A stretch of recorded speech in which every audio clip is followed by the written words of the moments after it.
Hello, everybody, and welcome to this series and this session on what successful CEOs do, part one. And in this part one, we are focusing on vision and strategy. This will be a series that will run maybe for about 10 to 15 days, where I will be handling a couple of things that successful CEOs get to do. And today, of course, we're starting with the most important of them, which is vision and strategy.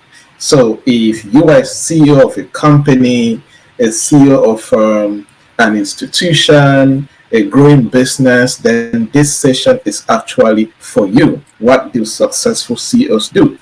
As a business consultant, business trainer with a decade plus of experience in four continents and more than 15 countries, consulting with top business leaders, I have experienced a couple of things that if CEOs consistently do and master how to do, it is going to help them, enable them to build thriving and sustainable companies that can even outlive them. So today we are looking at vision and strategy. Vision and strategy. And to talk about this, I would like to lay the foundation what strategy is all about. Strategy from the word, sometimes people can feel that it's one big scientific grammatical thing to do, right? But strategy is very simple to understand, but maybe the development and the execution of strategy is not as simple as it may sound. So strategy basically refers to the sum of actions, the actions that a company, a business intends to take to achieve its long-term goals. That's where you hear about strategic plans. Plan for 3 years, for the next 5 years, for the next 10 years. That document contains the actions that that business intends to take to achieve the 5-year long-term goals or the 10-year long-term goals. The Strategy Implementation Institute also defines business strategy as a plan of action, right? As simple as that, a plan of action designed to achieve specific goals and objectives.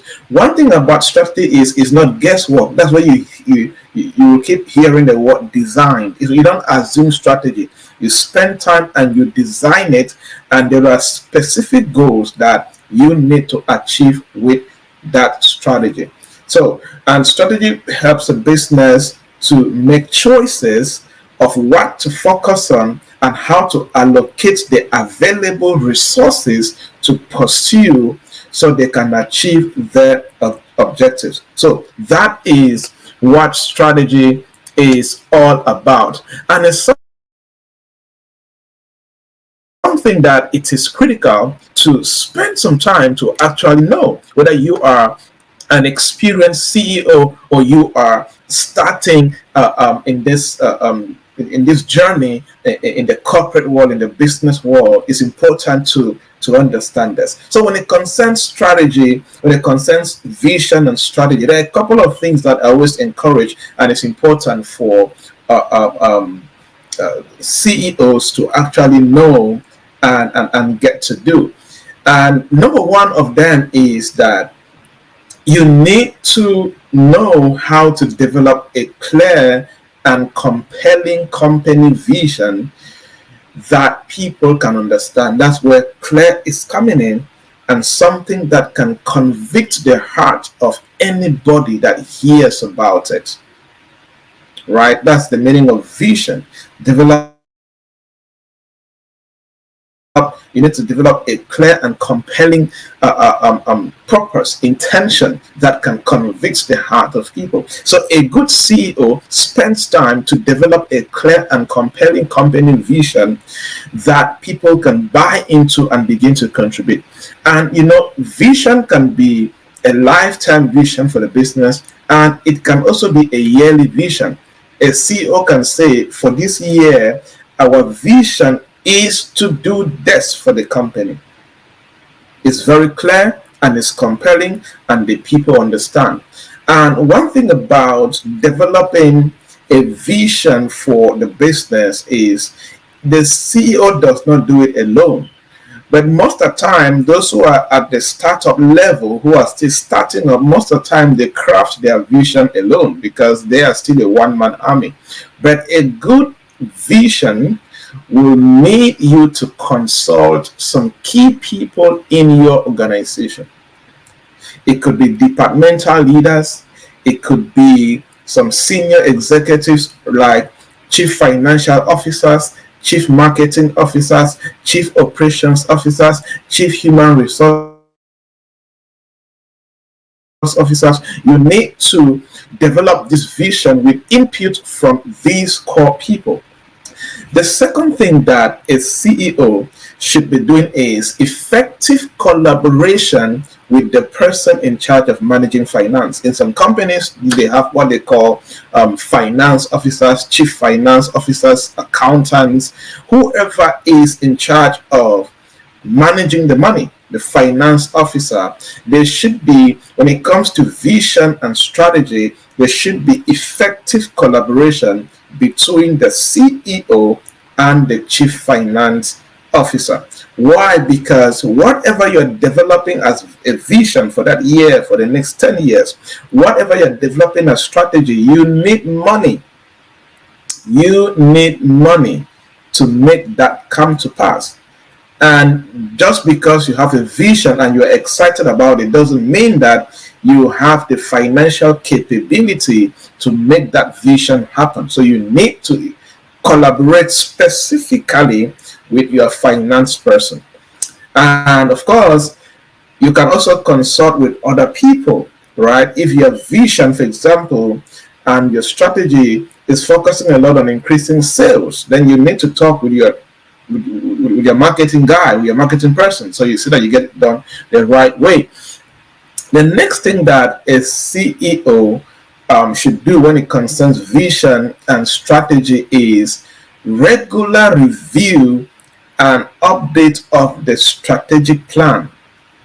And this can only happen if there is an existing strategic plan. It could be a 1-year strategic plan, a 3-year strategic plan, 5 years, 10 years. But a plan that is outdated is of no use to the business. A good CEO consistently review the strategic plan. Are we on course? And if we are not on course, what do we need to update? What has happened that is pushing us to update our strategic plan so we can align with where this industry is going to or where the market is going to? For example, many serious companies and serious CEOs who had long-term strategic plans, let's say from 2018 and upward or 2019 and upward, because of COVID-19, they were forced, or they should have been forced, to update that strategic plan. Because any strategic plan that probably existed 2 years before COVID-19 did not anticipate COVID-19. But COVID-19 happened.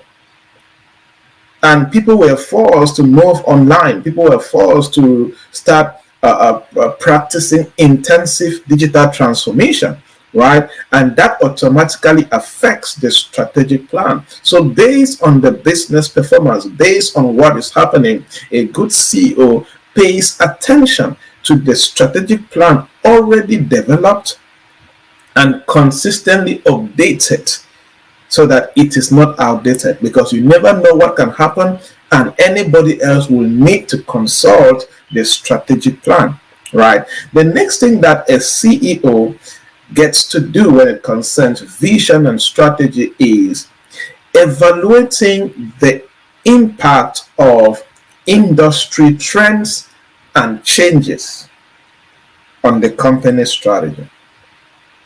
What are the latest industry trends? What are the latest industry changes? And how will these trends and changes affect the company strategy, affect your business strategy. Like I was talking about COVID-19, a good CEO should evaluate maybe post COVID-19, what was really the impact of COVID-19. Maybe customers buying behavior change. For example, customers that used to come and buy on site, they now desire that they now want to buy online and we deliver to their houses. And what is the percentage of customers who no longer want to come to the business premises to buy and want to buy online? How is this affecting the overall company strategy? For example, technology. Maybe in the last 2 years, the rise of AI, more apps around AI, more platforms around AI, ChatGPT, and all of these AI platforms are disrupting almost all industries. These are changes that they are not going to go back. They will keep on happening. Whether you're in the village, you're in the city, you're in a semi-urban area, these things will affect your business as a leader. So you need to start evaluating the impact of these industry changes and trends and how they are affecting the operations of your business, the company strategy, and most importantly, how to adapt. Not only adapting, but also being proactive, anticipating. And that's one thing about is developing a strategic plan, having a strategy. It helps you not to only adapt or to react, but to also be proactive as far as the future of your business is concerned in that particular market. Another important thing that a CEO should do when it concerns vision and strategy is learning how to identify the key stakeholders of the business of the company and communicating the vision and the strategy to all these stakeholders. Every business has key stakeholders. And as a CEO, it's your responsibility to identify the key stakeholders as far as your business is concerned and communicate, this is my vision for the year, this is my vision for the month, this is the strategy for the next 3 years. You need to communicate. It could be departmental heads, internal stakeholders, the employees, board of directors. It could be external stakeholders, maybe partner companies, sister companies, government agencies, whoever that is directly affected by the operations of your business and deserves to know what your vision is about and the strategy you are putting in place. It is important that you communicate, because you will need their buy-in sometimes. You will need their support. And people do not support what they don't understand, and that is the power of communication. The last thing I want to talk on this topic, which of course we cannot exhaust, but I think the key things have been highlighted, is that when it concerns vision and strategy, one good thing that a good CEO does is they review the competence and the skill set of the employees, if they have what it takes to make the vision happen, if they have what it takes to implement the strategy. Look, it is possible to have a very good strategy, but because you don't have competent, skillful employees, you will not be able to implement the strategy. So when you do this, you can carry out research, you can carry out training, you can carry out what they call, in other words, carry out a skills gap analysis in your team, just to know, okay, this is the vision, this is the strategy, this is where we want to go. Now, these are the people in the business. Do they have what it takes to make this happen? If not, you may start organizing refresher courses, bring in experts, send them on conferences and workshops, whatever you can do, because a strategy, a vision without the human resource to implement that strategy will not go anywhere. Hello there, everybody, and welcome to this episode. And as I have been sharing, One of the most important things that I have also learned when I work and provide coaching and consulting with these great and rich people that run businesses, one thing that I have learned from them that they do in such a powerful way is they understand what they want and build a system on how to get it. They build a system to make it happen. It is one thing to know what you want, and it is another thing to build a system to make it happen. It is one thing to be excited, it is one thing to desire, but it is another thing. But the two have to go together. Understand what you want and build a system to make it work. If there is one thing that the rich and the successful have grown to do that I see many people don't do around, is this particular principle of combining these two. What do I want? And how do I build a system to make it work? Because wanting is not enough. Wanting is good. Understanding is good. But I need to make it work. I need to achieve it. Now, one of the principles, if you have read the book Think and Grow Rich by Napoleon Hill, one of the principles to think and grow rich is desire, the principle of desire, which is which states that the starting point of all achievement is desire. According to that book, the starting point of all achievement is desire. The starting point of all achievement is to understand what you want. Right? This principle explains further that with this desire, it puts you in a position where you have a defined goal, a defined understanding of what you want, and you pour all your energy and effort in achieving it. That's the power of understanding what you want. You pour all of your energy, all your effort, all your commitment to make it work. Now, this means that the rich have a clear goal in mind, and then they create a plan, they create a system to achieve it. They don't only talk about the goals, but they create a system, they build a system to achieve it. They don't just rely on luck, on chance, on grace, as Christians would say it, but they go further. They take control of their lives, they take control of their careers and their businesses, and they build and work on that system to make their dream a reality. The core thing here is building the system to make it work. That is the core thing. Now, what does this system imply? This system can include things like building and possessing a certain character. You have developed a certain character. You have developed certain behaviors because of what you want to achieve. I always say that based on what you want to achieve, based on your dreams, there are certain things you stop doing, not because those things not because it is a sin, but because you know that where you are going requires a certain character, a certain behavior for you to achieve that which you desire. And that involves building a system around your life to make your dream happen. Now look at where you're going. Look at what you want. Have you developed the character, the behavior to achieve that which you want? Another thing here is about this system is building, possessing a certain daily routine. Daily routine and habits involve this system.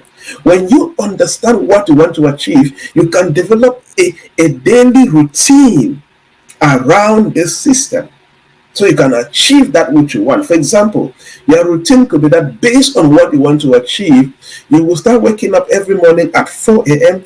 and you're going to study from 4 a.m. to 6 a.m.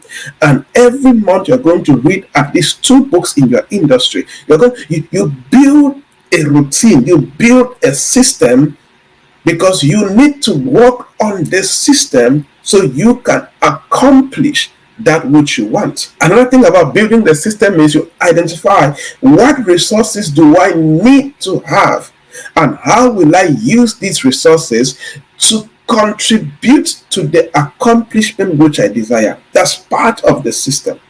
Therefore, successful individuals, rich people, build systems, build processes to streamline their efforts and maximize efficiency. They are not everywhere. If you want to stop being everywhere and you want to really maximize efficiency and achieve that which you desire, then one of the secrets is build systems from character to behavior to routine to resources, and focus on maximizing efficiency with the system that you have developed. And one thing about system is it helps you to focus on high value activities. What are high value activities? Anything that you do that directly has a significant impact on the goal, on the achievement that you desire to achieve. Don't only desire, don't only understand. Yes, spend time to understand what you want. Don't be everywhere. What do you want in your career? What do you want as an entrepreneur? What do you want from your life right now? That's why spend time, write it down, write your life objectives, write your career vision, write your business vision, know what you want, but take it a step further. Build a system to make it work. Build a system around your character, your behaviors, your daily habits, your daily routine, your resources, your energy, your time. Build systems around this. Enforce the system with self-discipline and give yourself consistency and some time. In 2 years, 3 years, 5 years, 10 years, you will be proud that you made the decision to build a system and to dedicate yourself to work on this system. Keep building that dream, and of course, you are rare and you are remarkable. Cheers.